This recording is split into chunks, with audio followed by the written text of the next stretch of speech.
Once again, I'm truly delighted to welcome you all to this extremely special evening at the Sharjah International Book Fair 2024, marking the 43rd edition of one of the world's largest and most esteemed book fairs. Under the esteemed patronage of His Highness Dr. Sheikh Sultan bin Mohammed Al Qasimi, member of the Supreme Council and ruler of Sharjah, and the guidance of Sharjah Book Authority, Palanuru authors, publishers, creators, experts, more than anything, நிறைய families and குழந்தைங்களை ஒன்றிணைக்கக்கூடிய ஒரு wonderful-ஆன ஒரு platform தான் Sharjah International Book Fair. அந்த வகையில் இன்னைக்கு இந்த ஒரு மாலை பொழுது ஒரு மறக்க முடியாத அனுபவமா நம்ம எல்லாருக்கும் இருக்க போகுது. And இந்த ஒரு நேரத்தில் once again உங்க எல்லாரையும் The Maestro's Journey, Ilayaraja's musical Odyssey in conversation with the renowned singer Sanjay Subramaniam அப்படிங்கிற இந்த ஒரு அழகான ஈவெண்ட்க்கு வரவேற்கிறதுல I'm extremely happy. நீரின்றி அமையாத உலகு அப்படின்னு நமக்கு உணர்த்தியது நம்ம வள்ளுவர். ஆனா இசையின்றியும் அமையாத உலகு அப்படின்ட்டு தன்னுடைய இசையின் வாயிலாக நம் வாழ்க்கைக்கு வலு சேர்த்தவர், இன்ஃபேக்ட் சேர்த்து கொண்டே இருப்பவர் நம் இசைஞானி இளையராஜா அவர்கள்.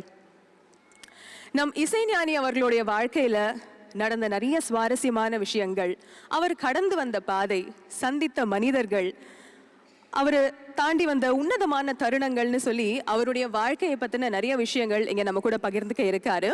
அண்ட் இந்த ஒரு அழகான உரையாடலுக்கு சுவாரஸ்யம் சேர்த்து நம்ம மனசுல இசைஞானி அவர்கள் கிட்ட கேட்கணும்னு இருக்கக்கூடிய சில கேள்விகள் இருக்கலாம். அண்ட் அதையும் தாண்டி ஒரு இசை கலைஞருக்கும் இசைஞானிக்கும் நடுவில் இருக்கக்கூடிய ஒரு அழகான உரையாடலாக தான் இருக்க போகுது. அண்ட் இந்த உரையாடலை நமக்கு வழங்குறதுக்காக ஒரு மிக சிறந்த இசை கலைஞர் இப்போ நம்ம கூட ஜாயின் பண்ண போறாரு ஸ்டேஜ்ல. கர்நாடக இசையின் வாயிலாக நம்ம எல்லாருக்கும் அறிமுகமானாலும் தன் தமிழ் பற்றின் மூலமாகவும் இனிமையான தமிழ் கீர்த்தனைகளாலும் கடந்த ஜென்ரேஷன்ல இருந்து இப்ப இருக்கக்கூடிய ஜென் ஜி கிட்ஸ் வரைக்கும் தன்னுடைய அழகான இசையின் மூலமா நம்மளை அப்படியே கட்டி போட்டு வச்சிருக்கக்கூடிய கர்நாடக இசை பாடகர், சங்கீத கலாநிதி மிஸ்டர் சஞ்சய் சுப்பிரமணியம் அவர்களை வரவேற்பதில் மிக்க மகிழ்ச்சி அடைகிறோம். வணக்கம். இட்ஸ் a great honor, ஒரு பெரிய ப்ரிவிலேஜ் சாரோட இன்னைக்கு ஒரு உரையாடல் நடத்துறது.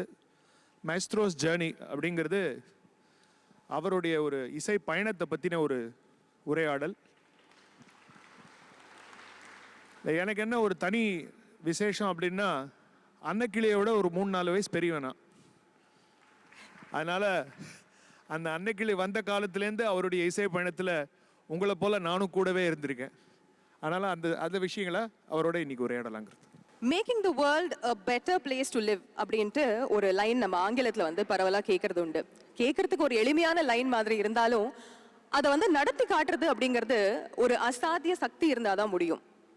அப்படி இசைங்கிற ஒரு மாபெரும் சக்தியால இந்த உலகத்தை ஒரு அழகான இடமா மாற்றி அமைச்சதோட இல்லாம நம்மளை சுத்தி நிகழக்கூடிய இயல்பான விஷயங்கள், வாழ்க்கையினுடைய குட்டி குட்டி சுவாரஸ்யங்கள்னு அத்தனையும் வந்து நம்ம இன்னும் பெருமளவு ரசிக்கிறதுக்கு ஆரம்பிச்சதே இவருடைய இசையில அமைந்த பாடல் வரிகள் மூலமாகவும், அந்த பாடல் வரிகளை வந்து இன்னும் மெருகேற்றுற மாதிரியான இவரோட இசையாலையும் தான் அப்படின்னு சொன்னா நிச்சயமா நம்ம யாராலையும் மறக்கவே முடியாது.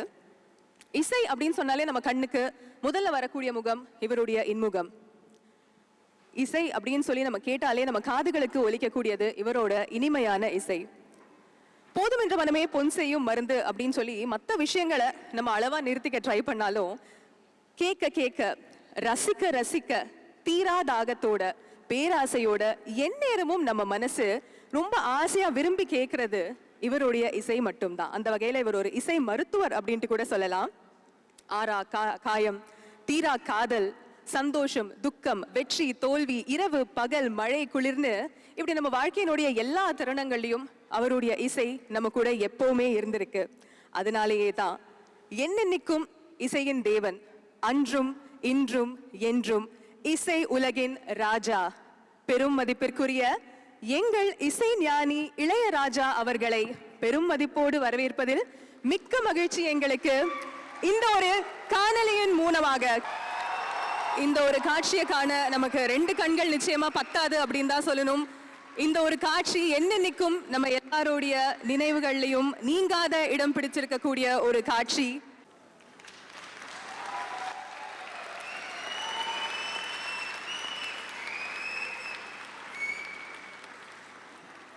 வணக்கம் ராஜா சார், ரொம்ப சந்தோஷம் உங்களை இன்னைக்கு இங்க சந்திக்கிறதுல. சார் வணக்கம்.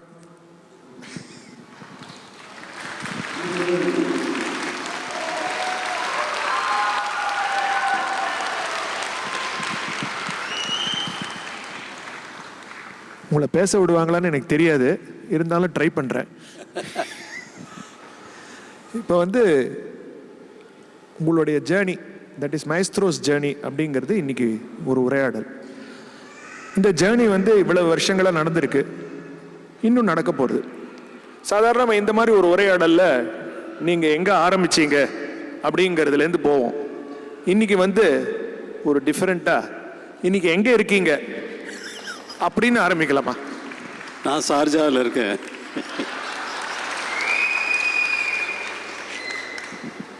உங்க மியூசிக்கல் ஜேர்னில எங்க இருக்கீங்க சார்?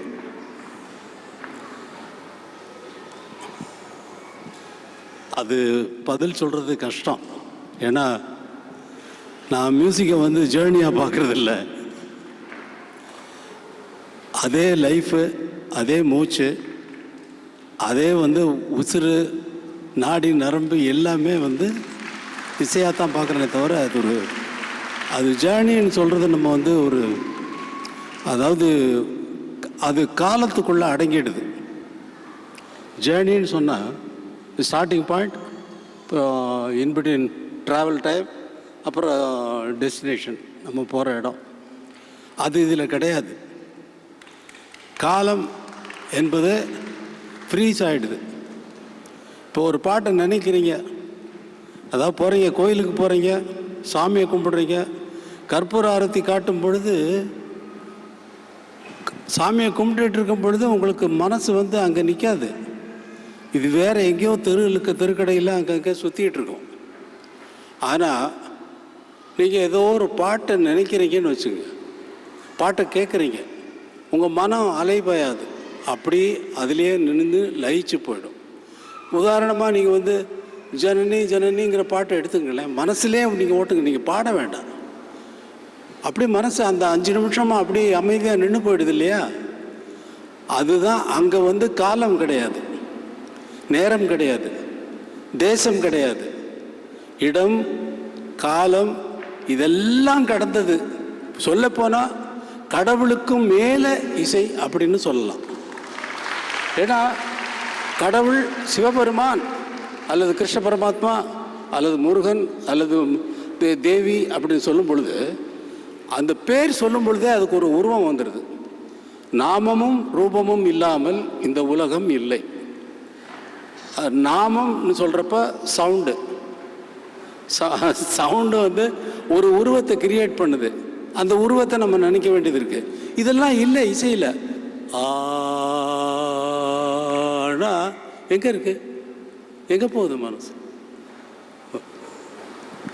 Super sir. இப்போ வந்து கொஞ்சம் ஃப்ளாஷ்பேக்கில் போயிடலாம். அதாவது என்னன்னா சார், அந்த கேள்வி தான் நீங்கள் கேட்டீங்க. ஆமாம், நான் மாற்றி விட்டேன். அதாவது சார், நம்ம இப்போ வந்து ஒரு கலைஞராக இருக்கிறவங்களுக்கு வந்து ஒரு விஷயம் செய்யறச்சே, இப்போ பாடுறச்சையோ, ஒரு புஸ்தகம் எழுதுறச்சையோ, நடிக்கிறச்சையோ, எங்கேயோ ஒரு இடத்துல வந்து ஒரு வேலிடேஷன் தேவைப்படுது. ஒரு அப்ளாஸோ, இல்லை ஒரு சபாஷ் பலேன்னு ஒரு சத்தமோ, இல்லை நல்லா செஞ்சியா அப்படின்னு ஒரு வார்த்தை எங்கேயோ ஒரு இடத்துல தேடுறது. அது வந்து ஒரு கலைஞன்னு இன்னும் மேலே பண்ணக்கூடிய ஒரு தூண்டுதலாக இருக்குது. இப்போ நீங்கள் ஆரம்பித்த புதுசில் முதல்ல கேட்ட அப்ளாஸ் அது எப்படி இருந்தது? அது எங்கேருந்து உங்களை வந்து கொண்டு போச்சு அப்படிங்கிறத சொல்லுங்கள். நான் ஒரு சாதாரண பட்டிக்காட்டில் ரொம்ப ஒரு மூலையில், இந்த உலகத்தின் மூலை முடுக்குன்னு சொல்லி தேடி பிடிச்சா எங்கே ஒன்று வந்து மேப்பில் வந்து இடம் வராதோ, மேப்பில் குறிக்கப்பட முடியாதோ, அந்த மாதிரியான ஒரு கிராமத்தில் பிறந்தேன். அது அண்ணன் வந்து வீட்டில் வந்து அண்ணா வந்து பாட்டில் ரொம்ப இன்ட்ரெஸ்ட்டு. அவர் பாடுறது, அவர் பாடின கீர்த்தனைகளை வச்சு ராகத்தை கண்டுபிடிக்கிறது இல்லை. அவர் சொல்லுவாங்க, ஓ இதுதான் கல்யாணியா, இதுதான், அப்படி கேட்டு வளர்ந்தது தான். கேட்டு ரசனை தான் முதல்ல வந்ததே தவிர மியூசிக்கு வரல. அவர் பாடுற மாதிரி அதுக்கப்புறம் நினச்சி பார்த்துக்கிறது. அந்த அவர் என்னென்ன பாடல்கள் பாடுறாரோ அதுதான் வந்து எனக்கு வந்து இசை. அதுதான் வந்து அந்த ரசனையை தூண்டி விட்டு, அந்த ரசனை வளர்ந்து வளர்ந்து வளர்ந்து வளர்ந்து வரும் பொழுது அப்புறம் அப்போ லைஃப் ஹிஸ்டரியை சொல்ல வேண்டியது இருக்கும் அவர் கேட்ட கேள்விக்கு. அப்புறமா ஸோ நீங்கள் முதல்ல கேட்ட அப்ளாஸ், வாசிக்கிறச்சையோ பாடுறச்சையோ ஒரு ஆடியன்ஸுக்கிட்டேருந்து கேட்ட அப்ளாஸ் முதல் கேட்டது அண்ணா வந்து கச்சேரி பண்ணிகிட்டு இருக்க நேரத்தில் அண்ணாவனுடைய ஹார்மோனிஸ்டும் அண்ணா ஒரு ஹார்மோனியமும் ஒரு தபலாவும் வச்சுட்டு பாடிட்டு இருப்பாங்க. ஊர் திருவிழாக்களில் பாடுறது, இல்லை கம்யூனிஸ்ட் கட்சி பிரச்சார பாடகர்களாக பாடிட்டு இருப்பாங்க. அப்போ வந்து ஹார்மோனிஸ்ட்டுக்கும் அண்ணாவுக்கும் ஒரு மனஸ்தாபம் வந்தது. ஹார்மோனிஸ்ட் வந்து நான் உன் கச்சேரிக்கு இனிமேல் வரமாட்டேன், நீ வந்து இந்த மாதிரி என்னை வந்து இது பண்ணிட்ட அப்படிங்கிற மாதிரி ஏதோ ஒரு மனஸ்தாபத்தில் அவர் கச்சேரிக்கு வரமாட்டேன்னு சொல்லிட்டாரு. அவருக்கு வந்து ரொம்ப கஷ்டம். அந்த பட்டிக்காட்டிலேருந்து அவருக்கு இன்னொரு ஹார்மோனிஸ்ட்டை வந்து 3 நாளில் கச்சேரி இருக்குது, அடுத்த 3 நாளில் கச்சேரி இருக்குது, இந்த நேரத்தில் அவன் வரமாட்டேன்னு சொல்கிறானே அப்படின்னு சொல்லிட்டு வேறு ஹார்மோனிஸ்ட்டை தேடலான்னா மதுரைக்கு போகணும். மதுரையிலேருந்து ஒரு ஹார்மோனிஸ்ட்டை கூப்பிட்டு வரணும். இவர் என்னென்ன பாடல்கள் பாடுகிறாரோ அந்த பாடலெல்லாம் ரிஹர்சல் பண்ணி ஆகணும். அதுக்கெல்லாம் டைம் இல்லை. அப்போ வந்து என்ன பண்ணுறதுன்னு தெரியாமல் இப்படி நினச்சிக்கிட்டு இருக்கும் பொழுதே இந்த நாள் போயிடுச்சு, 2 நாள் போயிடுச்சு. கச்சேரிக்கு போகணும், நாளைக்கு போனால் என்ன பண்ணுறதுன்னு தெரியல. ஏன்பா அம்மா சொல்கிறாங்க அண்ணனை கூப்பிட்டு ராஜாவை கூப்பிட்டு போயேன்னு. நான் ஆப்டராயரோட சின்ன இதனோட பையன், அண்ணனுக்கு தெரியாமல் ஹார்மோனியம் வாச்சு கொஞ்சம் தயாராகிட்டேன்னா ஓரளவுக்கு தான். அண்ணன் வந்து ஹார்மோனியத்தை தொட விட மாட்டாங்க. அண்ணா வந்து ஹார்மோனியத்தை தொட விட மாட்டார். அந்த ஹார்மோனியத்தை அவ்வளவு பாதுகாப்பாக அவர் கோயம்புத்தூர்லேருந்து 60 ரூபா கொடுத்து அந்த ஹார்மோனியத்தை வாங்கிட்டு வந்தார். எம்என் பொன்னையா ஆசாரி அப்படிங்கிறவர் செய்த ஹார்மோனியம். அந்த ஹார்மோனியத்தை நான் தெரிஞ்சு இப்போ அப்படி வாட்சிக்கிட்டு இருக்கும் பொழுது அண்ணன் வந்துட்டாங்கன்னா அண்ணனுக்கு சரி ஒன்றும் பாராட்டுவாங்க, இல்லை வந்து என்னடா ஹார்மோனியத்தை எடுத்து வாசிக்கிற அப்படின்னு கேட்பாங்கன்னா அவர் வந்து கோபம் வந்துடுறோம் அவருக்கு. ஏண்டா எப்படி ஹார்மோனியத்தை நீ தொடலாம், வா கையை நீட்டு அப்படின்னா, கையை நீட்டுனா பிரம்பு எடுத்து கையில் கையை திருப்பிடான்னா இப்படி திருப்பினா இந்த பக்கம் வச்சு அடிப்பார். ஹார்மோனியத்தை தொட விட மாட்டார். ஆனால் அவருக்கு தெரியாமல் நான் பழகி ஹார்மோனியம் வாசிக்கிற லெவலுக்கு வந்துட்டேன். வந்தால் அந்த கச்சேரிக்கு வந்து கம்பத்தில் வந்து ஒரு திருவிழாவில் ஒரு கச்சேரி, கம்பம்ங்கிற ஊரில். அங்கே போனால் வந்து நான் போயிட்டேன், அண்ணனோடு போயிட்டேன். போனால் வந்து கச்சேரி ஆரம்பிக்கிறதுக்கு முன்னாடி ஒரு மியூசிக் வாசிப்போம் ஒரு ஆரம்பத்துக்கு. அது வாசித்த உடனே ஜனங்கள்லாம் கை தட்டுறாங்க. கனகெல்லாம் ஃபஸ்ட்டு நான் கைத்தட்டு வாங்குறேன். ஸ்கூலில் படிக்கிறப்போ ஸ்டூடெண்ட்ஸு தட்டுறது அதெல்லாம் வேறு. ஒரு பெர்ஃபார்மன்ஸில் ஒரு பப்ளிக்கில் ஒரு திருவிழாவில் வந்து ஜனங்கள்லாம் கூடியிருக்காங்க. அண்ணன் பேருக்கு வந்து கூட்டம் வரும் எப்போவுமே. அந்த கூட்டத்தில் வந்து நான் ஹார்மோனியம் வாசித்த உடனே கைத்தட்டுறாங்க. தப்பாக வாசிக்கிறதுக்கே இவ்வளோ கைத்தட்டுறாங்களே, நல்லா வாசிச்சா எப்படி இருக்கும்னு சொல்லிட்டு ஒரு வந்து அன்னைக்கு இருந்து வந்து என்னுடைய இதே மாறி போச்சு. 24 ஹவர்ஸும் ப்ராக்டிஸ் தான். அம்மா கேட்பாங்க, ஏன்பா நைட்டு தூக்கத்தில் வந்து ஹார்மோனியம் வாசிக்கிற மாதிரி கனவு கண்டியா? ஏம்மா அப்படின்னா, இல்லை நெஞ்சு மேலே உன் கை இப்படி மேலே கீழே போயிட்டு இருந்தது அப்படிம்பாங்க. அந்த மாதிரி 24 ஹவர்ஸும் ப்ராக்டிஸ் பண்ணுங்கிறது. அந்த அப்ளாஸ் தான் முத வாங்கினது. இப்போ அன்னைக்கு ஆரம்பித்த அப்ளாஸ் இன்னும் நிற்கலை சார், இன்னி வரைக்கும் போயிட்டு இருக்கு பாருங்க. இந்த அப்ளாஸ் நீங்கள் வாங்குறதுக்காக தான் அந்த கேள்வி கேட்டிருக்கீங்க சார். உங்களுக்கு இல்லை, அதாவது என்னன்னா அது வந்து ஒரு எண்ட்லெஸ் ஜேர்னி. நீங்கள் வந்து டிக்ஷனரி டெஃபினிஷனில் ஸ்டார்டிங் டெஸ்டினேஷன் சொல்லிட்டீங்க. நீங்கள்லாம் வந்து அதையும் தாண்டி, அதனால அந்த டெஃபினேஷன்லாம் உங்களுக்கு பொருந்தாது. சரி சார், இப்போ நீங்கள் வந்து ஆரம்பிச்சிங்க, ஹார்மோனியம் வாசிச்சிங்க, அதுக்கப்புறம் வந்து மெட்ராஸ்க்கு வந்தீங்க. இந்த மெட்ராஸ்க்கு வந்த உடனே அப்போ வந்து பர்ஃபார்மன்ஸை விட இந்த ப்ரொடியூசர், டைரக்டர், ஆக்டர்ஸு இவங்க கிட்ட ஒரு கைத்தட்டு வாங்கினா தானே என்ட்ரி உள்ளே போக முடியும். அதை பற்றி கொஞ்சம். அவங்க எங்கே கை தட்டுவாங்க?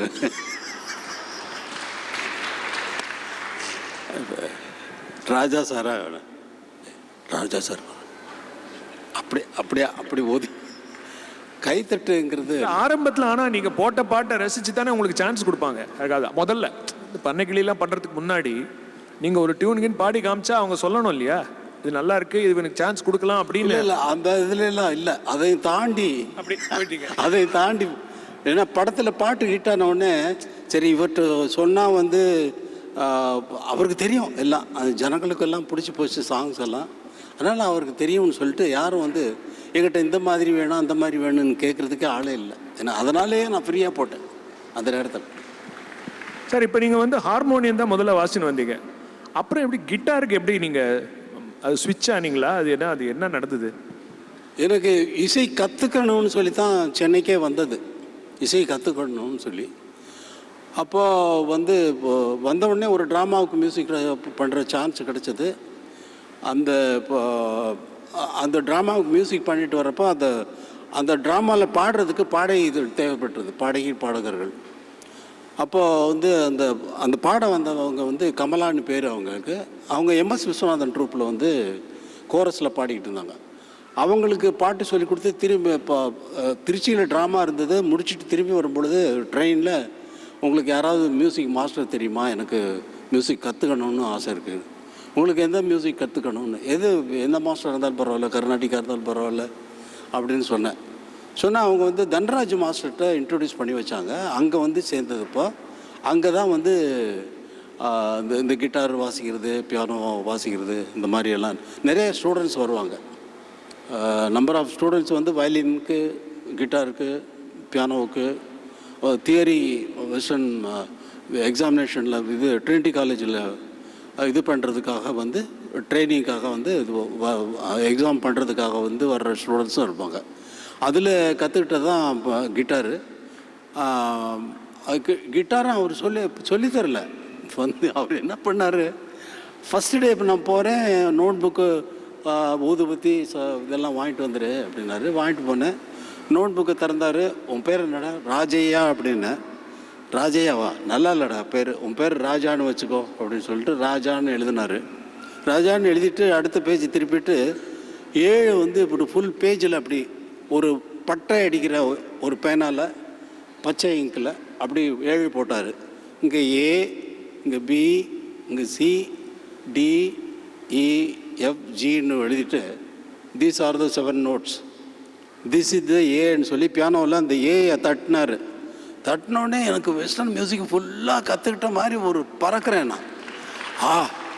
நான் இத்தனை நாள் வாசிச்சுட்ருக்கேன், ஹார்மோனியத்தில் அந்த ஏஎல்லாம் வாசிக்கிட்டு இருக்கேன். வாசிச்சாலும் ஓ இதுதான் ஏயா அப்படின்னு சொல்லி விடுவேன். ஆச்சரியம். அப்படி ஸ்டார்ட் ஆனது தான் இந்த கிட்டாரு, அப்புறம் கீபோர்ட்ஸு. அப்புறம் ஜிகே வெங்கடேஷ் அங்கேருந்து கூப்பிட்டாரு, அவர்கிட்ட போய் கம்போசிங்கில் வாச்சு. இப்போ இந்த வெஸ்டர்ன் கிளாசிக்கல் நீங்கள் தன்ராஜ் மாஸ்டர்கிட்ட கற்றுக்கிறிச்ச இந்த பரீட்சைகள்லாம் போய் எழுதுவீங்களா?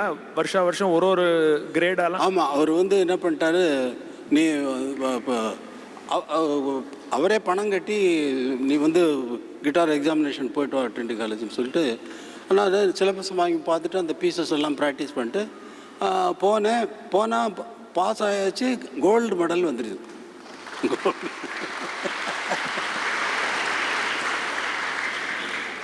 இப்போ ஜிகே வெங்கடேஷ் சார்கிட்ட நீங்கள் போய் சேர்ந்த உடனே அப்படி அசிஸ்டன்ட் மியூசிக் டைரக்டராக இருந்தீங்களா, இல்லை அங்கே வாசிப்பீங்களா? முதல்ல வாசிக்கிறது தான்.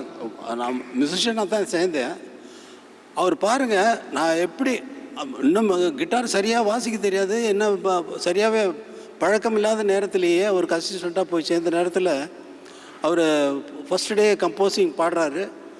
பாடுறப்போ ஒரு கன்னட படம், அது வந்து கோவாவில் CAD 999, ராஜ்குமார் வந்து ஹீரோ, அவர் பெரிய ஹீரோ கன்னடத்தில். அதுக்கு கம்போசிங் நடக்குது. கம்போசிங் நடக்கிறப்ப ஒரு டைரக்டரும் ப்ரொடியூசரும் வந்து சிச்சுவேஷன் சொல்லிவிட்டு அவங்க போயிடுறாங்க.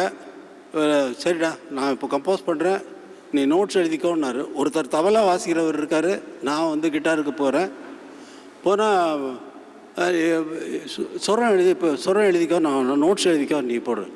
ஆனால் நோட்ஸ் எழுத தெரியாது. நோட்ஸ் எழுத தெரியாதா? எப்படிடா நான் பாடுற டியூனை நீ எப்படி ஞாபகப்படுத்துவேன் எனக்கு? இல்லை நீங்கள் 2 தடவை பாடுங்கண்ணா, எனக்கு ஞாபகம் வந்துடும் நான் சொல்கிறேன். அவ்வளோ பெரிய ஆளா நீ அப்படின்னு சொல்லிட்டு ஃபஸ்ட்டு டியூன் கம்போஸ் பண்ணார், செகண்ட் டியூன் கம்போஸ் பண்ணார், தேர்டு இப்படின்னு ஒரு 10 டியூன் போட்டார். அவங்க ஈவினிங் ப்ரொடியூசரும் டைரக்டரும் வராங்க. இப்போ கன்னட படம் இல்லையா, அவங்க எல்லாம் கன்னடம். வெங்கடேஷ் டியூன் ஏன் மாடிதியா அப்படின்னு சொல்லி கேட்குறாங்க. டேய் அந்த ஃபஸ்ட் டியூனு ஞாபகம் சொல்லு அப்படின்னு. பாடுறேன், ஃபஸ்ட் டியூனை பாடுறேன். எங்கே 10 டியூன் 10 டியூனு போட்டதுக்கப்புறம் ஈவினிங் 4 o'clock அவர் கம்போஸ் பண்ணது காலையில். இங்கே பாடுறேன் டேய் என்னடா இது அவர் ரொம்ப ஆச்சரியப்படுறார். எப்படி அவனுக்கு ஞாபகம் இருக்குன்னு. செகண்ட் தேர்டு ஃபோர்த்து அப்படி 10 டியூனு பாடினோடனே ராஸ்கல் நீ என்ன ஏமாற்றக்கூடாது. நாளைக்கு ரெக்கார்டிங்கில் நீ தான் ஆர்கெஸ்ட்ராவுக்கு நோட்ஸ் சொல்கிற அப்படின்னு சொல்லி என்னை போய் ஒரு பொசிஷனில் தள்ளினார். நான் யோசித்தேன், நோட்ஸுக்கு ஆர்கெஸ்ட்ராவுக்கு நோட்ஸு சொல்லணுமா அப்படின்னு சொல்லிட்டு வீட்டுக்கு போகிறப்ப நடந்தே அங்கேருந்து அப்போ நைட்டு ஒரு 9 மணி 9:30 மணி இருக்கும். நடந்து போகிறப்பவே டியூன் இங்கே ஸ்டார்ட் ஆகுது. இப்போ இதுதான் ஷட்ஜமமாக இருக்கும். அப்போ அங்கே இது வந்து காவாக இருக்கும், இது மாவாக இருக்கும் அப்படின்னு சொல்லிட்டு வீட்டில் போயிட்டு குளிச்சுட்டு சாப்பிட்டு எல்லாம் நோட்ஸ் எல்லாம் எழுதி கரெக்டாக அடுத்த நாள் ஆர்கெஸ்ட்ராவுக்கு சொல்கிறேன். அந்த எப்போவுமே அந்த காலத்தில் சாங் ரெக்கார்டிங் நடந்ததுன்னா சாங்கை வாசிக்கிறதுக்குன்னு சொல்லி ஒரு 4-5 வயலின் போடுவாங்க. அதில் ஒரு 6 பேர் இருக்காங்க. 6 பேருக்கு நான் நோட் சொல்கிறேன்.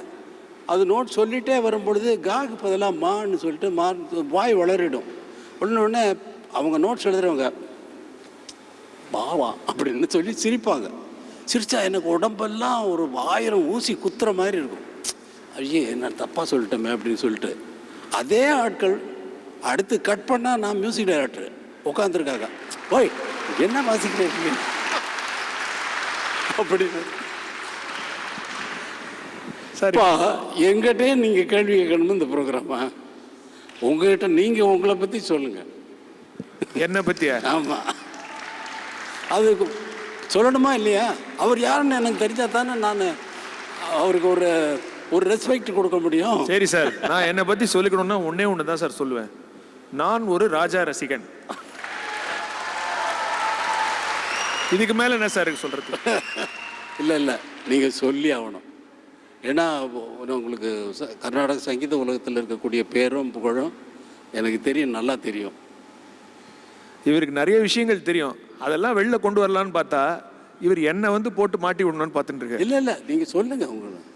சார், கர்நாடக சங்கீதத்தில் வந்து இப்போ எத்தனையோ பழைய நாள்லேருந்து வந்து தியாகராஜர், தீட்சிதர் அந்த டைமில் அப்போ வரைச்சே வந்து இந்த பரம்பரை அப்படின்னு ஒன்று சொல்கிறோம். பாணி, லினியேஜ் அப்படிங்கிறது எப்படி ஒரு த்ரெட்டில் வந்து மியூசிக் வருது அப்படிங்கிறது நம்ம எல்லாம் தெரிஞ்சுக்கிறோம். அப்போ நாங்கள் கற்றுக்கடிச்ச எங்கள் குரு டைகர் கிட்ட கற்றுட்டார், டைகர் வந்து பட்டம் சுப்பிரமணியிட்ட கற்றுட்டார், பட்டம் சுப்பிரமணியர் தியாகராஜர்கிட்ட கற்றுட்டார் அப்படின்னு ஒரு குரு பரம்பரை நாங்கள் சொல்லிப்போம். டைகர்னு சொல்கிறீங்க? டைகர் வரதாச்சாரியார். டைகர் வரதாச்சாரி போல படித்தேன் போட்டு அந்த வரதாச்சாரி அந்த வரதாச்சாரி. ஸோ அப்போ அப்படி இருக்கிறச்சே வந்து இசையிலையும் வந்து ஒரு த்ரெட் வரும்.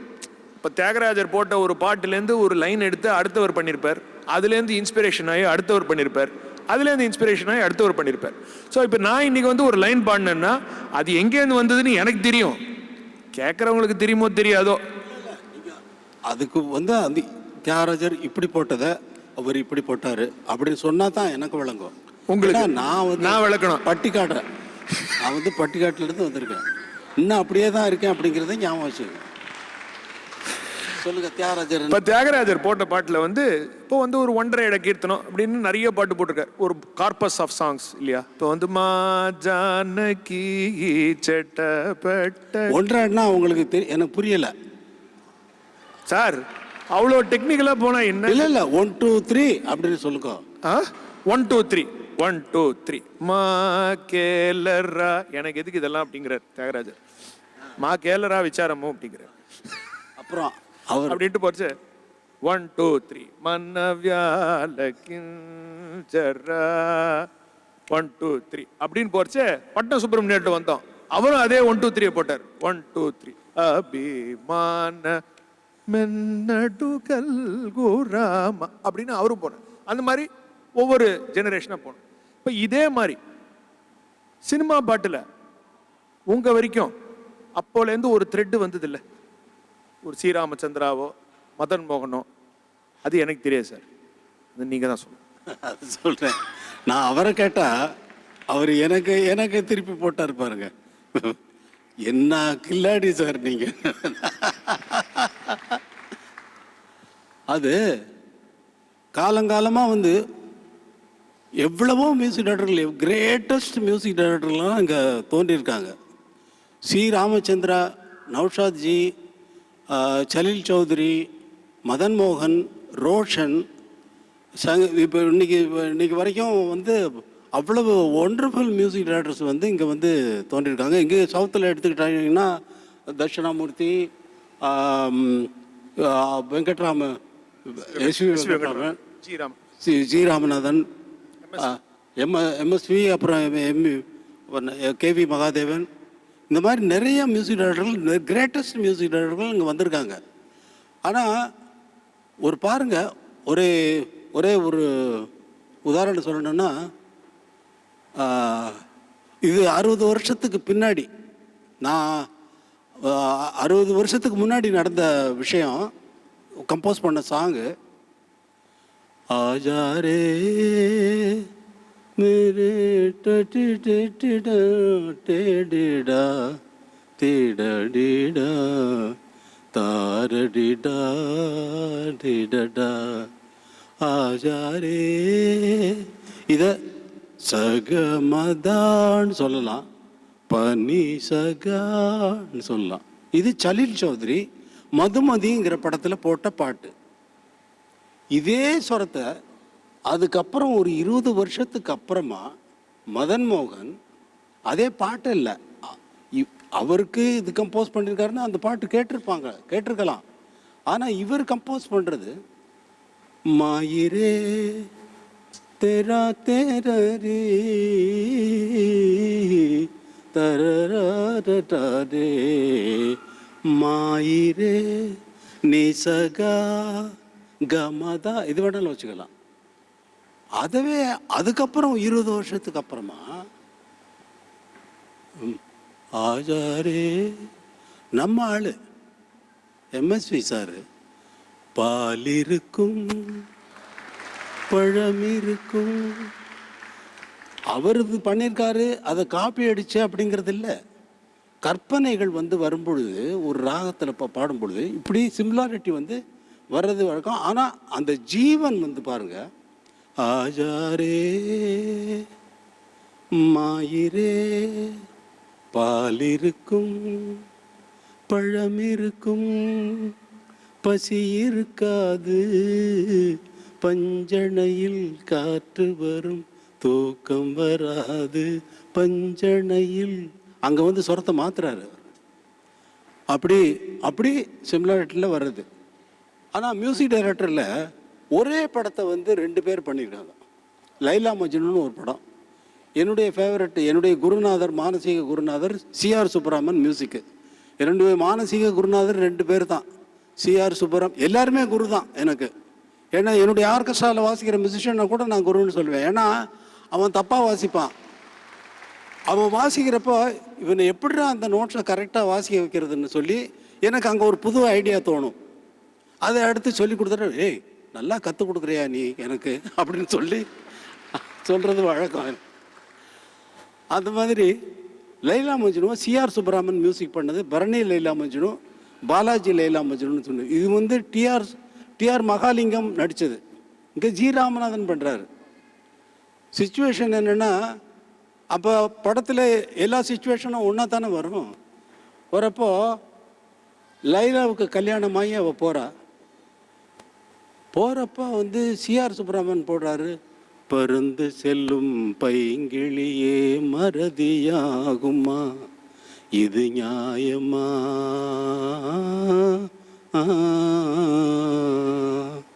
பறந்து செல்லும் பைங்கிளியே மறதியாகுமா இது நியாயமாங்கிறாரு. அங்கே வந்து ஜி ராமநாதன் போடுறது, பறந்து செல்லுதே என் பைங்கிளி அதே பாவமெல்லாம் நெஞ்சில் கொண்டே பாலை மீதிலே பறந்து செல்லுதே மேகவானிலே மின்னல் தோன்ற சோக புயலில் நான் சுழல தாடடாடே பறந்து செல்லும் பைங்கிளியே. இது உனக்கு நியாயமா? மறதியாகுமா? இது நியாயமா? அப்படின்னு இவரு அது வந்து வெடிச்சுக்கிட்டு வருது பறந்து. ஏன்னா டிஆர் மகாலிங்கம் அவர் பாடுறார்.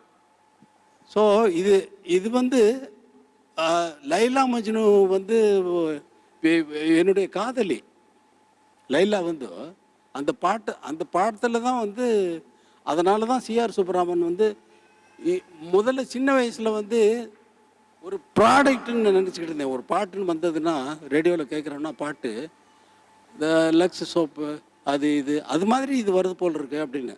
ஒரு ஆள் கம்போஸ் பண்ணுறாங்க, அது ஆர்கெஸ்ட்ரா வாசிக்குதுங்கிறதெல்லாம் தெரியாது. அப்புறம் பின்னாடி தான் தெரிய வந்தது. அதுபடி வர்றப்போ 3ஆம் கிளாஸ் படிக்கிறப்போ லைலா வந்து அதில் ஒரு சீன் வரும் லைலா மஜ்னுல. வாத்தியார் வந்து டிக்டேஷன் போட்டுட்ருப்பார், எழுதிட்டே இருப்பாங்க எல்லோரும் ஸ்லேட் புக்கு, சின்ன குழந்தைகளாக இருக்கிறப்போ லைலாவும் மஜ்னுவும். அது வாங்கி பார்த்தா இப்போ இவன்கிட்ட வந்து பார்த்தா இவன் லைலா லைலா லைலான்னு எழுதி வச்சுருப்பான். இந்த படத்துக்கு நாங்கள் வந்து டெய்லி போயிடுவோம். இப்போ எங்கள் ஊரில் வந்து ஒரு டூரிங் தியேட்டர் இருந்தது. அதில் பாஸ்கரன் அண்ணா பாஸ்கரனும் நானும் டெய்லி போயிடுறது. வந்து பார்த்தா இங்கே அடுத்த நாள் இங்கே கிளாஸில் டிக்டேஷன் போடுறாரு வாத்தியார், எல்லாம் எழுதிக்கிட்டு இருக்காங்க. என்னுடைய ஸ்லேட்டை வாங்கி பார்த்தா நான் லைலா லைலா லைலான்னு எழுதியிருக்கேன். இது காரணம் என்னென்னா சிஆர் சுப்பராமனுடைய பாடல்கள். அவருடைய பாடல்கள் இன்னைக்கு கேட்டாலும் அது இப்போ தான் போட்ட பாட்டு மாதிரி ஃப்ரெஷ்ஷாக இருக்கும், ரொம்ப ஃப்ரெஷ்ஷாக இருக்கும். அவர் மாதிரி கர்நாடக இசை மேடையில் எல்லாரும் கேட்கக்கூடிய சின்னஞ்சிறு கிளிய பாட்டு கூட டியூன் பண்ணினது சிஆர் சுப்பராமன் தான். ஐயோ, அவர் பண்ணினது. கொஞ்சம் பாடுங்க. சின்னஞ்சிறு கிளியே, அதுவும் சிஆர் சுப்பராமன். கண்ணம்மா செல்வ களஞ்சியமே, சின்னஞ்சிறு கிளியே கண்ணம்மா செல்வ களஞ்சியமே, என்னை கலி தீர்த்தே உலகில், என்னை கலி தீர்த்தே உலகில் ஏற்றம் புரியவதாய், சின்னஞ்சிறு கிளியே கண்ணம்மா செல்வ களஞ்சியமே, ஓடி வருகையிலே என்னம்மா உள்ளம் குளிர்தடி, ஓடி வருகையிலே கண்ணம்மா அது ஓடி வருகையில அப்படி போடுறாரு. அந்த டிஸ்டன்ஸை காட்டுறாரு அவர், அவ்வளோதான். அதான் பறந்து செல்லுதேங்கிறப்போ அந்த டிஸ்டன்ஸ் தெரியுது இல்லையா நமக்கு, அந்த மாதிரி. சார் இப்போ வந்து நீங்கள் வந்து ஏதோ சிம்பனி பண்ணியிருக்கீங்களா? அது என்னன்னு எல்லாருக்கும் தெரியணும் சார். எனக்கு தெரியாது. இப்போ நீங்கள் என்ன கேட்க முடியாது, எனக்கு வெஸ்டர்ன் கிளாசிக்கல் தெரியாது. அது என்னன்னு சொன்னால் உங்களுக்கு புரியுமான்னா நான் சொல்கிறேன், புரியாது. அதை கேட்கணும். அது வந்து ஒரு எக்ஸ்பீரியன்ஸ். அது வந்து ரொம்ப கஷ்டமான ஃபார்மு. அந்த ஃபார்மில் வந்து எழுதுறது வந்து அந்த கிளாசிக்கல் கிரேட்டஸ்ட் கம்போசர்ஸ் எல்லாம் எழுதும் பொழுது, மியூசிக்கை எழுதும் பொழுது ஒரு இன்ஸ்ட்ருமெண்ட்டு ஒரு நாட்டு வாட்சா அடுத்த இன்ஸ்ட்ருமெண்ட்டு என்ன வாசிக்கணுங்கிறதுக்கு ரூல்ஸ் ரெகுலேஷன்ஸ் எல்லாமே ரொம்ப டைட்டாக வெஸ்டர்ன் மியூசிக்கில் அந்த மாதிரி இருக்குது. இப்போது 80 பேர் ஆர்கெஸ்ட்ரான்னா யார் என்ன வாசிக்கிறதுன்னு எழுதணும் இல்லை. நீ இந்த பக்கம் போ, நீ அந்த பக்கம் போ, நீ இந்த பக்கம் போன்னு ஒரு அவங்களுக்கு ஒரு வழிமுறை இருக்கு இல்லையா. அந்த வழிமுறைகள் வந்து அவங்க எழுதும் பொழுது அதை கற்பனை பண்ணி அந்த சவுண்டை எப்படி கொண்டு வந்தாங்கங்கிறது வந்து பெரிய ஆச்சரியமான விஷயம். இசை வந்து தனித்தனியாக ஒவ்வொருத்தரும் ஒவ்வொரு காலகட்டங்கள்லையும் ஒவ்வொரு மாதிரி பரிணாமத்தில் வளர்ந்து வளர்ந்து வளர்ந்து வளர்ந்து வளர்ந்து வளர்ந்து ஒரு 80 பேர் வந்து வித்தியாசமான வாத்தியங்களை வச்சுக்கிட்டு வயலின், வியாலோ, செல்லோ, டபுள் பேஸு, அப்புறம் கிளாரினெட்டு, ஃப்ளூட்டு, ஓபோ, அப்புறம் கோராங்கிளே, பசூன், ட்ரம்போன், ட்ரம்பெட்டு, டியூபா, இந்த மாதிரி இவ்வளவு இன்ஸ்ட்ருமெண்ட்டுகள் எல்லாம் வச்சுட்டு ஒரு இசையை உருவாக்குறதுங்கிறது வந்து எவ்வளோ பெரிய விஷயம். அதில் ரொம்ப கரகண்டு எக்கச்சக்கமாக எழுதி போட்டிருக்காங்க. அந்த மியூசிக்கெல்லாம் நம்ம கேட்குறதா இருந்தால், கேட்கணும்னு இன்றைக்கி தொடங்கணும்னா நமக்கு 100 ஜென்மம் எடுத்தாலும் அது வந்து ஃபுல்லாக அவங்க கம்போஸ் பண்ணதெல்லாம் கேட்குறதுக்கு அவ்வளவு டைமுக்கு உரிய மியூசிக்கை வந்து அந்த கிளாசிக்கல் கம்போசர்ஸ் கம்போஸ் பண்ணிட்டு போயிருக்காங்க. ஸோ அந்த மியூசிக்கில் வந்து அந்த கஷ்டமான விஷயங்களை வந்து நாம் கற்றுக்கிட்டு வர்றப்ப என்ன கற்றுக்கணும்? இப்போது சினிமாவிலேயே சிம்பனியை இப்போ கொண்டு வந்தாச்சு. சினிமா பாடல்கள்லையே நீங்கள் சுந்தரி கண்ணால் ஒரு செய்தியில் பார்த்தீங்கன்னா அதில் சிம்பனிக் மியூசிக் தான் வரும். அது சிம்பனின்னு தனியாக என்ன இருக்குது? சிம்பனி அது அந்த மாதிரியெல்லாம் ஈஸியாக வந்து ஜனங்களுக்கு அது ஏன் அதை பண்ணுறேன்னா இதெல்லாம் கேளுங்க, இதெல்லாம் இருக்குது அப்படின்னு சொல்லி காட்டுறதுக்காக தான். ஆக்சுவலாக நீங்கள் எல்லாம் 100 ஜென்மம் எடுக்க வேண்டாம், இந்த ஒரு ஜென்மத்தில் இந்த சிம்பனியை கேட்டுருங்கன்னு பண்ணியிருக்காரு. அதுதான் மேட்ரு. சார் இப்போ வந்து ஒரு கேள்வி கேட்குறேன் சார். நான் வந்து ரொம்ப கேட்ட ஒரு கதை, ராஜா சார் ரெக்கார்டிங்கில் பிஸியாக இருப்பார். இன்னைக்கு ஷெட்யூல், அன்னைக்கு ஷெட்யூல், அன்னைக்கு ஷெட்யூல். திடீர்னு ஒரு 2 நாள் ஃப்ரீ டைம் கிடைக்குமா? அப்போ படம் இருக்கோ இல்லையோ ஃப்ரீயாக 2 நாள் ஃப்ரீயாக இருக்கீங்க. உடனே ஆர்கெஸ்ட்ராவை கூப்பிட்டு கிடு கிடு கிடுன்னு ஒரு 6 பாட்டு போட்டுருவீங்களாம். போட்டுட்டு அதுக்கப்புறம் அப்படி ஒரு 4 ப்ரொடியூசர், யோ கதை ஏதாவது இருக்காயா, இதை வச்சு ஒரு படத்தை எடுத்துரு அப்படிம்பீங்களாமே. இது உண்மையா? அப்படி இல்லை. காக்கி சட்டைன்னு ஒரு படத்துக்காக கம்போஸ் பண்ணுறதுக்காக முதுமலை ஃபாரஸ்ட் போயிருக்கோம். அப்போது வந்து கம்போசிங்கெல்லாம் வந்து பக்கவாத்தியம் ஒரு தபலா, ஒரு கிட்டாரு, ஒரு நோட்ஸ் எழுதுகிறவர் இருப்பார். ஏன்னா டேப் ரெக்கார்டர் வராத காலம். அந்த டைமில் காக்கி சட்டை படத்துக்கு கம்போஸ் பண்ணியாச்சு. அப்போ டேப் ரெக்கார்டர் இருக்குது, இருந்தாலும் அசிஸ்டண்ட்டு வந்து நோட்ஸ் எழுதி அங்கே சொல்லணும் இல்லையா? அது வந்து காக்கி சட்டை படம் முடிஞ்ச உடனே ஒரு 6 டியூன் அது பாட்டுக்கு வருது. வர வர வர வரலாம் போட்டுட்டு அந்த டைரக்டர் ராஜசேகர்ங்கிற டைரக்டர் காக்கி சட்டை டைரக்ட் பண்ணவர். ராஜசேகர், நீங்கள் இந்த 6 டியூனையும் ஒரே படத்தில் போடுறது தான், நான் அந்த 6 டியூனும் உங்களுக்கு கொடுக்குறேன் அப்படின்னா. அவர் ஆமாம் சார், ரொம்ப நல்லா இருக்குது, நம்ம பண்ணிடலாம் அப்படின்னு. இந்த படம் முடித்த உடனே பண்ணிடலான்னு சொல்லி. அப்புறம் நான் கம்போசிங் எங்கே போயிட்டு வந்தாலும் பஞ்சு சார் என்ன பண்ணுவார், பஞ்சு சார் ரொம்ப என்னை இன்ட்ரோடியூஸ் பண்ணதுனால அவர் அண்ணா எனக்கு அண்ணன் மாதிரி தான், பெரிய அண்ணன் மாதிரி. 3 பேரை அண்ணான்னு கூப்பிடுவேன். பஞ்சு அண்ணா, எம்எஸ்வி அண்ணா, வாலி அண்ணா, அவ்வளோதான். அவர் வந்து அந்த டியூனெல்லாம் வந்து அந்த டியூனெல்லாம் அவங்க படத்துக்கு எடுத்தது போக மற்ற டியூனெல்லாம் இருக்கும் இல்லையா? ஒரு பாட்டுக்கு 6 டியூன் கம்போஸ் பண்ணுவே இல்லை. ஒரு பாட்டு சொல்கிறாங்கன்னா, சிச்சுவேஷன் சொல்கிறாங்கன்னா 6 டியூன் கம்போஸ் பண்ணேன். ஒரு டியூன் கம்போஸ் பண்ணிட்டு 6 டியூன் கம்போஸ் பண்ணி கொடுத்துட்டு நீ உனக்கு எது பிடிக்குதோ அதை செலக்ட் பண்ணிக்கோன்னு அது சொல்கிறது. அந்த அவங்க செலக்ட் பண்ணது போக மற்ற டியூன் இருக்கும் இல்லையா, அதெல்லாம் கொடு, அந்த டேப்பை கொடு அப்படின்னு. டேப் ரெக்கார்டரை வாங்கிட்டு அவர் போட்டு கேட்டுட்டு, எனக்கு ராஜா ரொம்ப அர்ஜென்ட்டாக ஒரு ஷூட்டிங்க்கு போகிறாங்க, இந்த பாட்டை வந்து எனக்கு ஒரு போட்டில் இப்போ 2 குரூப் போகிற மாதிரி ஆன ஒரு சுச்சுவேஷன் அது, எனக்கு வந்து அதை ரெக்கார்ட் பண்ணி கொடு. ஒரு டியூனெல்லாம் தரமாட்டேன். அவர் அந்த 6 டியூன்லேருந்து ஒரு டியூனை செலக்ட் பண்ணி சொல்கிறார். தரமாட்டேன்னா நீங்கள் 6 டியூனையும் போட்டு ஒரே படமாக எடுக்கிறதா இருந்தால், ஒரு படத்திலே போடுறதா இருந்தால் நான் தரேன் அப்படின்னு. அப்படியே பண்ணிடலாம் அப்படின்னு சொல்லிட்டு கதையை மாற்றிட்டாரு. அதுதான் வைதேகி காத்திருந்தாள். அவர் செலக்ட் பண்ண டியூன் வந்து மேகங்க இருக்கையிலே குளிர் தடி, அந்த பாட்டு. அதிலே ராசாத்தி ஒன்ன காணாத நெஞ்சு காத்தாடி போலாடுது, இன்றைக்கு ஏன் இந்த ஆனந்தமே, அழகு மலராட அவிநயங்கள் கூட சிலம்பொலியும் புலம்புவதை கேள், விரல் கொண்டு மீட்டாத ஒரு இணை எங்கே, அழகு மலரா. அது இந்த மாதிரி அப்படி கேட்ட சம்பவம் நீங்க வந்து இப்படி கேட்குறீங்க. இந்த மாதிரி பாடிட்டே இருந்தீங்கன்னா நடுவில் நான் எதுக்கு சார்?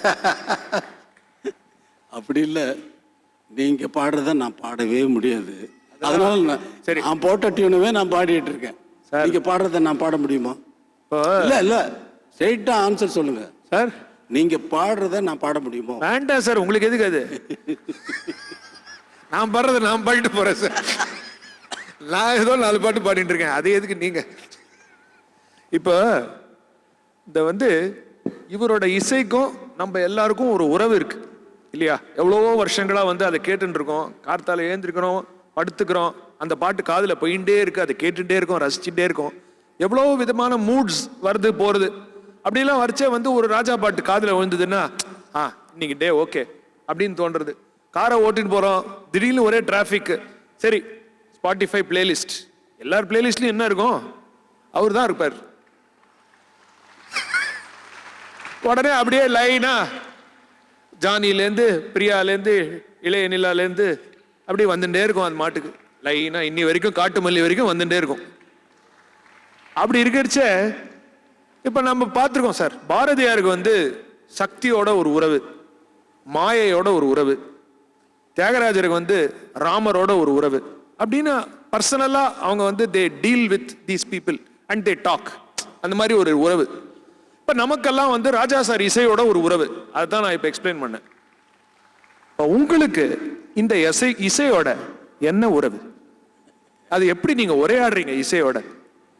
நான் தான் உறவு இல்லைன்னு சொல்லிட்டேனே, உள்ள ஓடுறதெல்லாம் மூச்செல்லாம் உள்ள.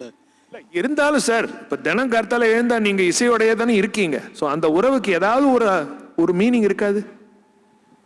அது எப்படி ஏதாவது சொல்ல முடியும்? எப்படி சொல்ல முடியும்? சொல்ல முடியாது. சொல்ல முடியுமா? கூடவே இருக்கிறச்சே எப்படி சொல்றது? இல்ல இல்ல, ஏன்னா இந்த மாதிரி ஒரு கேள்வி கேட்கணும், ரொம்ப இன்டெலிஜென்ட்டா இருக்கும்னு நினைச்சுட்டு நான் கேட்டேன். உறவுன்னு சொன்னா கிரேட்டஸ்ட் மேதைகள் கம்போஸ் பண்ண சாங்கெல்லாம் கேட்குறோம் இல்லையா? அதுதான் அந்த ஈடுபாடு தான், ரசனை தான். இசை என்பது ரசனையினால வருவது தான் இல்லையா? சார் இப்போ நீங்கள் வந்து ஒரு 1500 படம் கிட்டத்தட்ட பண்ணிட்டீங்க சார். இருந்தாலும் ஒரு ஒர்க்கிங் டைம்ல நல்ல பீக்கில் மேக்சிமம் ஒரு வருஷத்துல எத்தனை சார் படம் பண்ணுவீங்க? ஒரு 58 படம் ஒரு வருஷத்துல. அதாவது 56 3 வருஷத்துல, அதாவது 80s இருக்கும். அதில் வந்து 56 படம் ஒரு வருஷம், 57 படம் ஒரு வருஷம், 58 படம் ஒரு வருஷம். இருக்கிறதே 52 வாரம் தான். ஒரு வருஷத்துக்கு இருக்கிறதா 52 வாரம். இதில் 58 படம் எப்படி பண்ண முடியும்? 58 படத்தில் ஒரு படத்தில் 6 பாட்டு வரும். 6 பாட்டு ரெக்கார்ட் பண்ணுறதுக்கு 3 நாள் ஆகும். அந்த நேரத்தில் அதை காலையில் 7 மணிலேருந்து 1 மணி வரைக்கும் ஒரு சாங்கு, 2 o'clockலேருந்து 9 வரைக்கும் ஒரு சாங்கு, அப்படி 2 சாங் எடுக்கலாம். இதிலே 3 நாள் போயிடுது. அப்புறம் பெரிய பேக்ரவுண்ட் ஸ்கோர் எப்படி பண்ணுவீங்க? அப்படி பண்ணியிருக்கேன். ஒரே ஒரு தீபாவளிக்கு வந்து 3 ப்ரொடியூசர்ஸ் வந்து மொத்தமாக படம் ரிலீஸ் பண்ணி ஆகணும் அப்படின்னு சொல்லி வராங்க. அதான் 3 படம் எப்படி பண்ண முடியும்? படம் ரிலீஸ் பண்ணி ஆகணும், இல்லைன்னா ரொம்ப கஷ்டம் அப்படின்னு சொல்லி போட்டாங்க, தலைமையில் போட்டாங்க. போட்டால் நான் வந்து என்ன பண்ணேன், 3 தியேட்டர் புக் பண்ணேன், 3 ஆர்கெஸ்ட்ரா புக் பண்ணேன், 3 கண்டக்டர் எல்லாம் ரெடி பண்ணிவிட்டு ஃபஸ்ட்டு தியேட்டரில் போகிறேன். 7 மணிக்கு ரீல் போடுறாங்க. அப்போ வந்து ஒரு படம் வந்து 14 ரீல் இருக்கும். ஒவ்வொரு ரீலும் 1000 ஃபீட்ஸ், 14 ரீல் இருக்கும். 1000 ஃபீட்ஸ் படம் ஓடுதுன்னா அது 10 நிமிஷம் ஆகும். இப்போ இந்த ஒரு ரீல் போடுறாங்க, படத்தை பார்க்குறேன், பிளேஸ்மெண்ட்டை மார்க் பண்ணிவிட்டு மியூசிக்கு படம் பார்த்தா அடுத்த நிமிஷமே எழுத ஆரம்பிப்பேன். எழுத ஆரம்பிக்கிறப்ப மியூசிஷியன்ஸ் எல்லாம் சுற்றி நின்று அதை காப்பி பண்ணுவாங்க. யார் என்ன வாசிக்கிறதுங்கிறது அவங்க பாட்டை அவங்க எழுதுறதுக்காக அதை காப்பி பண்ணிக்கிடுவாங்க. காப்பி பண்ணி ரெடியான உடனே அதை எப்படி வாசிக்கிறதுன்னு சொல்லி அவங்களுக்கு வந்து ரிஹர்சல் பண்ணிவிட்டு ஒவ்வொரு வாத்தியமும் வாசிக்க வச்சு, சரியா இல்லைன்னா இல்லை இந்த மாதிரி நடைய மாற்றி வாசி, இது வாசி, அது வாசி, இது வாசின்னு சொல்லி அதெல்லாம் ஆர்கெஸ்ட்ராவெல்லாம் ரெடி பண்ணிவிட்டு அப்புறம் படத்தை போட சொல்லி கையை காட்டுவேன். பின்னாடி இருக்கும் ப்ரொஜெக்டர் ஆப்ரேட்டர் பின்னாடி இருப்பார், அவர் பார்த்துக்கிட்டே இருப்பார். இப்படின்னா படம் ஓடும். படம் ஓடுனா வந்து பிளேஸ்மெண்ட்டில் வந்து மியூசிக் கம்போஸ் பண்ணி கண்டக்ட் பண்ணுறவருக்கு வந்து நான் காட்டுவேன். இந்த இடத்துல இது எந்த டெம்போவில் எந்த மியூசிக் வாசிக்கணும் அப்படிங்கிறத வந்து முதல்ல ரிஹர்சல் பண்ணியாச்சு. வித்தவுட் பிக்சர் பண்ணியிருப்போம். இப்போ பிக்சரோட சிங்கிங்கில் வந்து எந்த மியூசிக் எங்கே வரணும் அப்படின்னு சொல்லி கண்டக்டருக்கு காட்டினோடனே அவர் மார்க் பண்ணிக்கிடுவார். அப்புறம் அவரை ஒரு தடவை காமெடிங் பண்ண சொல்லிட்டு அவர் ஏதாவது மிஸ்டேக் பண்ணார்னா அதையும் கரெக்ட் பண்ணிட்டு அடுத்த தியேட்டருக்கு போவேன். அடுத்த தியேட்டரில் இதே மாதிரி, அதுக்கு அடுத்த தியேட்டரில் அப்படியே போயிட்டு 3 நாளில் 3 படம் முடிச்சாச்சு 3 days. இப்படி 3 வருஷம் படம் ரிஷி மூலம் ஆக்சிடென்ட்னு ஒரு கன்னட படம் 2வது தியேட்டரில், 3வது தியேட்டரில் பாக்யராஜனுடைய சின்ன ராஜா, அது ஏதோ பெரிய ராஜா, ஏதோ ஒரு படம், பாக்யராஜனுடைய காமெடி படம். இந்த படத்தில் வந்த நோட்ஸ், இங்கே மியூசிக் கொடுத்துட்டு போயிருக்கேனே, இந்த தாட்டை வந்து அங்கே வராது. அடுத்த தியேட்டருக்கு போனால் எந்த ரிசம்பிளன்ஸும் வரவே வராது. நீங்கள் இப்போ கூட கேட்டு பார்க்கலாம், ரிஷி மூலம் கேளுங்க, பாக்யராஜ் படத்தை பாருங்கள், ஒன்றுக்கு ஒன்று சம்மந்தமே இருக்காது. நான் என்னை பற்றியே சொல்லிட்டு இருக்கேன். பல்லவி இடத்துக்கு வந்துட்டு. சரி சார், இப்போ வந்து நீங்கள் வந்து மியூசிக் ஒரு பக்கம், இதை தவிர உங்களுக்கு வந்து இந்த லிட்ரேச்சர் அதுலேயும் வந்து ஒரு நல்ல இன்ட்ரெஸ்ட் இல்லையா? இலக்கியம் அதுலேயும். இப்போ இது ஒரு புக் ஃபேருங்கிறதுனால அதை பற்றியும் கொஞ்சம், நீங்கள் எப்போ பாட்டு எழுதுறதுங்கிறது சின்ன வயசுலேருந்தே எழுதுவீங்களா? எப்போ எழுத ஆரம்பிச்சிங்க? அது எப்படி வந்தது? சினிமாவில் கம்போஸ் பண்ணுறப்ப அப்பப்போ பல்லவி வரும், மச்சானை பார்த்தீங்களான்னு சொல்லுவேன். அதை வச்சுட்டு அப்படி கண்டினியூ பண்ணுவாங்க. அப்படியெல்லாம் போயிட்டு இருந்தது. ஒரு தடவை வந்து மணிரத்னம் படம் தான், அதில் வந்து காதலிக்கு கல்யாணம் ஆகுது, காதலன் வந்து அங்கே கச்சேரி பாடுறான். அந்த மாதிரி ஒரு சுச்சுவேஷன் கொடுத்து, இது பாடுங்க, ஒரு பாட்டு வேணும் ராஜா அப்படின்னு சொல்லி கேட்குறாரு. கேட்டால் நான் டியூன் கம்போஸ் பண்ணிட்டேன். ஒரு பாடல் ஆரம்பிச்சுட்டு வராரு, எழுதுறாரு. அவர் வந்து எழுதுனா வந்து இது சரியா இல்லையே, வந்து சுச்சுவேஷன் வந்து அவ்வளோ காதலியை பற்றி, நீங்கள் வந்து காதலியை ஒரு அம்மன், ஒரு தெய்வம் மாதிரி, தேவி மாதிரி இது பண்ணி எழுதிருங்க. அப்போ தேவியை பாராட்டுறப்போ அவளை பாராட்டுற மாதிரி ஆகும். உங்கள் காதலனுடைய உள்ளத்தையும் வந்து அவளுடைய நிலைமையும் துக்கத்தையும் சொல்கிற மாதிரி இருக்கும். அந்த மாதிரி எழுதுங்கன்னு சொன்னால் அவர் வேறு மாதிரி இருக்கும். டியூன் என்னென்னா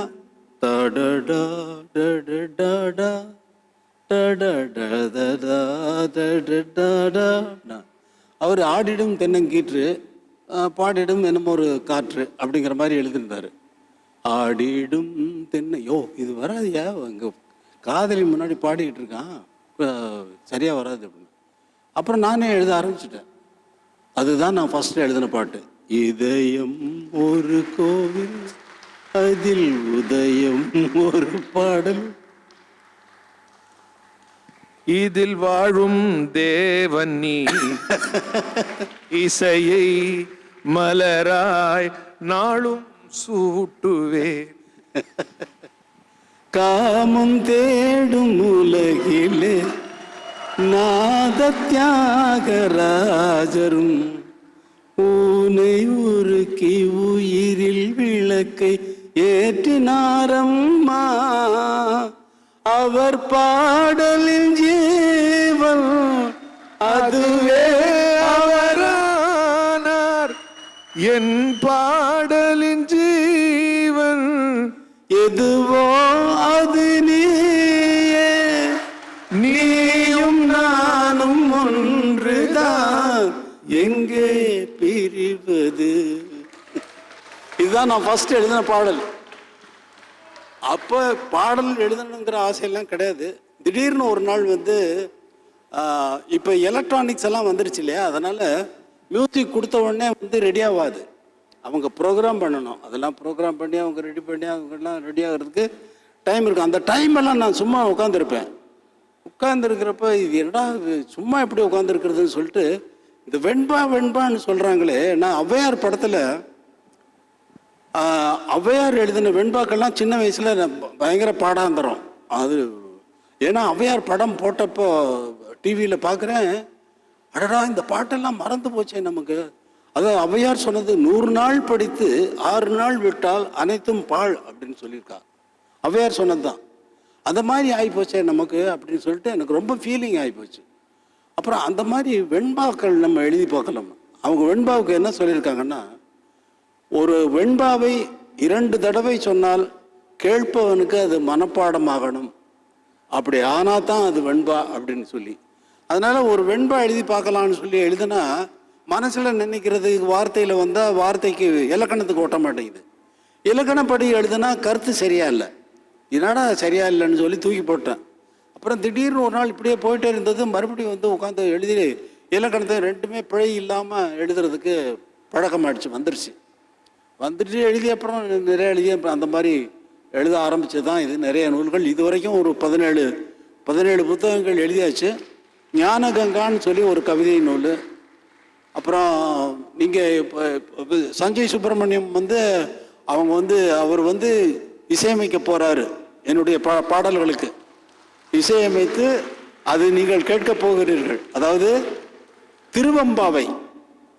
ஒரு நாள் உட்காந்துருக்கும் அன்னைக்கு ரெக்கார்டிங் இல்லை, அந்த பாடல் எப்படி வந்ததுன்னு நான் உங்களுக்கு சொல்லியிருக்கேன். இருந்தாலும் அவங்களுக்கும் தெரியட்டும் அப்படிங்கிறதுக்காக சொல்கிறேன். ஒரு நாள் ஈவினிங் உட்காந்து மத்தியானம் கொஞ்ச நேரம் தூங்கிட்டு அப்படி எழுந்து உட்காந்தா பாட கிடைத்த பரம்பொருளே அப்படின்னு ஒரு வரி வந்தது.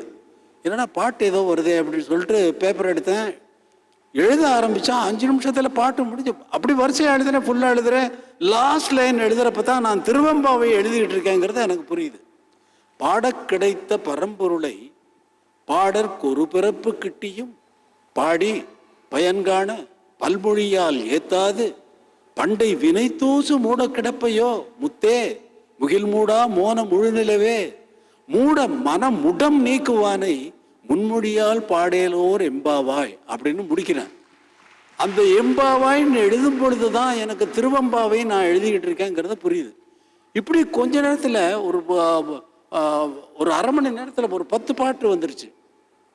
இது அது எப்படி வருதுன்னா, அப்புறமா இலக்கணம் சொல்கிறாரு. நான் நமச்சிவாய ஐயாவுக்கு ஃபோன் பண்ணி, ஐயா இந்த மாதிரி பாட்டு எழுதுனேன், அது திருவம்பாவையாக வந்துருச்சு அப்படின்னு. ஐயா இது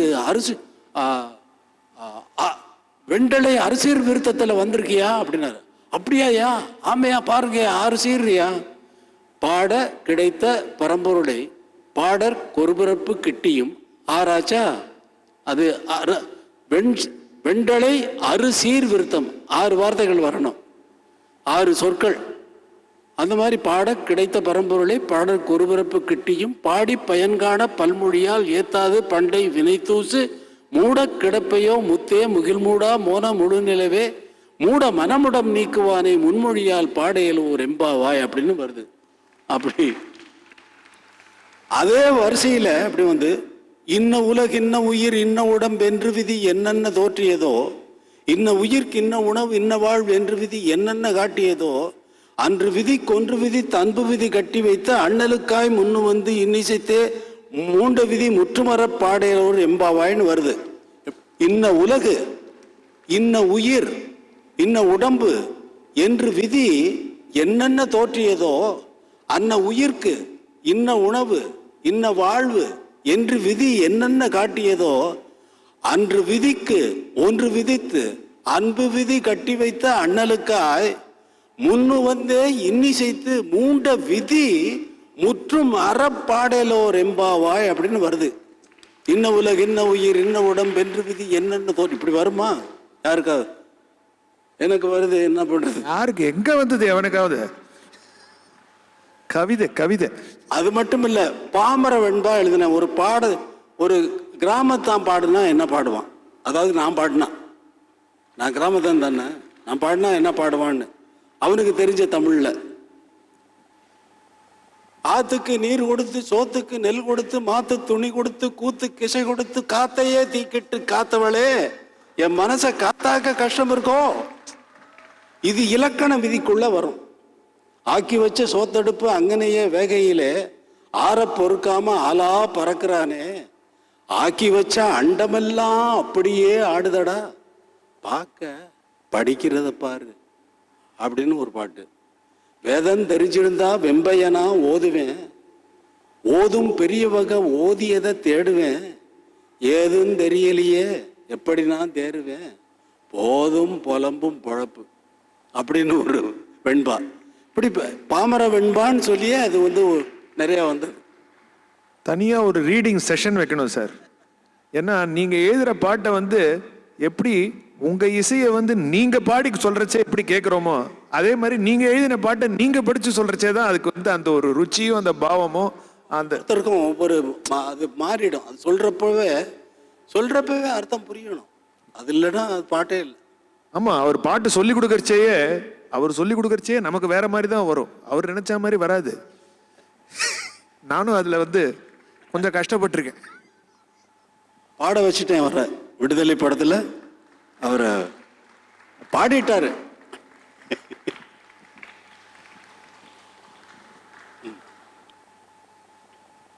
சரி சார், கடைசியா வந்து எனக்கு மலையாளம் அறியில்ல, നിങ്ങൾക്ക് മലയാളം എനിക്ക് അറിയില്ല. എനിക്ക് കുറച്ച് അറിയാമ. തെറ്റാണ്. എന്താണ് സംസാരിക്കേണ്ടത്? സാർ, എൻ്റെ പേര് അമൃത. ഞാൻ 9ാം ക്ലാസ്സിൽ പഠിക്കുന്നു. അപ്പം എനിക്ക് സാറിൻ്റെ ഏറ്റവും ഇഷ്ടമുള്ള പാട്ട് ഏതേതോ ആണ്. ഞാനൊരു 2 വരി പാടിക്കോട്ടെ? ആ.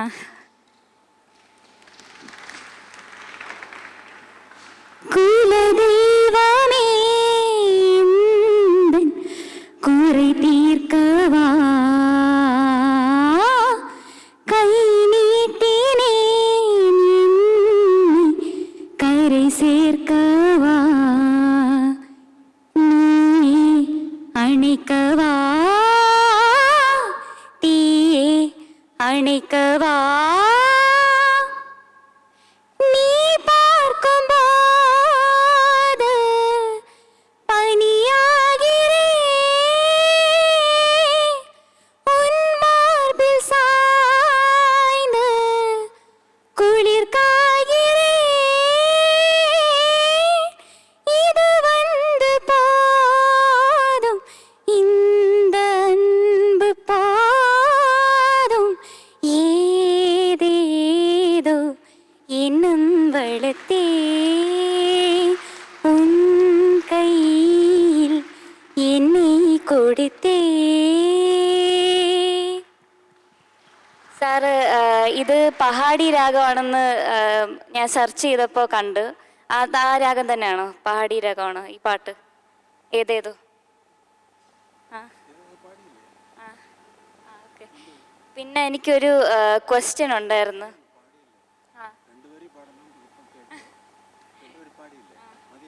എനിക്കൊരു ക്വസ്റ്റ്യൻ ഉണ്ടായിരുന്നു. ഇപ്പം ഒരു സിറ്റുവേഷൻ തരുമ്പോൾ അപ്പം എങ്ങനെയാണ് ഒരു രാഗം, അതിന് ആപ്റ്റായിട്ടുള്ള രാഗം എടുക്കുന്നത്? ഒരു സിറ്റുവേഷൻ അത് പറയാൻ പറ്റില്ല,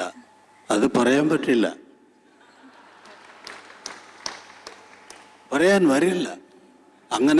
അങ്ങനെ வருமானம். இப்போ ஏதேதோ பாடியല്ലേ, பாடும்பொழுது இது எங்கே கம்போஸ் பண்ணுது, நீ எங்கே பாடியோ அங்கனையே கம்போஸ் செய்ததான்.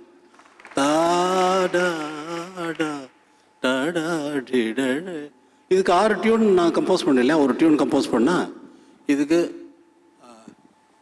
பாடவா உன் பாடலை, இதே டியூனுக்கு ஆல்டர்னேட்டிவ் போட்டது தான் இந்த பாட்டு.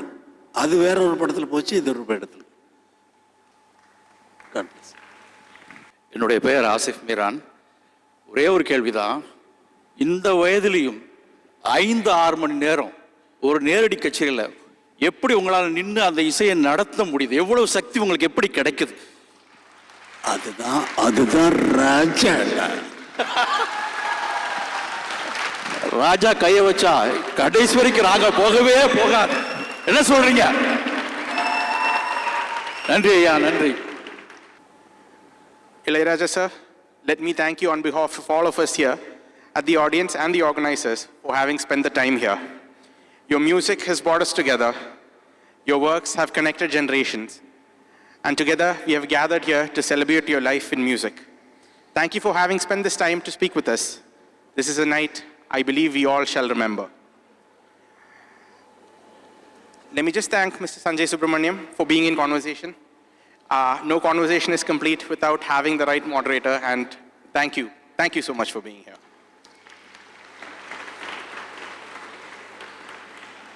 Let me also thank Mr. Sriram from Ilayaraja sir's team.